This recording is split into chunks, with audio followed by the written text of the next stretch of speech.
Igwa ng igwa ng flowers yung mga tao mo niyan. Iyo. Mas nga ni ama yun pa, maya maaraman kung ano talaga ang status. Opo. Kung sila mo mapadagos kang trabaho, yun na. Opo. Wala ko tayo iparam sa Gabos na Albayano na insofar as government offices are concerned, suspended po ang work for today.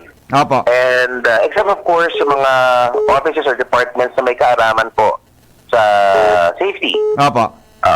Okay, so we will maintain a skeletal workforce for that.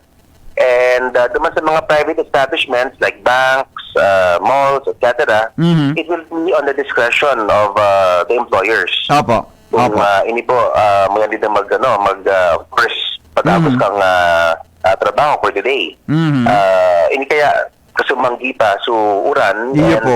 sa mga dalan mo niyan, may flooding na. Yan ako ngayon sa guest house, Apo. ako sa Bakakay, and nariparo ko na duman sa Mayrawi area, talagang na siya, baha na. Iya po. And Iya po. ikaw mati mga pag-iriba from Daraga na tumanda sa in the brown out and at the same time, baha. Opo. So it would be best na mag-decide na kita na talagang isuspend ang work for today in government offices. Opo. Issuing an advisory on social media. Ikaw matabigit ang kadakol ng mga social media partners. Opo. They will be posting the advisory in, let's say, 15 to 20 minutes. Iya. Opo. But pakisound up na po sa mga ambigot ng nasa media Aha. regarding this announcement. Of course, it follows na yung mga small sea crafts bawal sinda, bawal na pag-cross ka mga rivers, etc.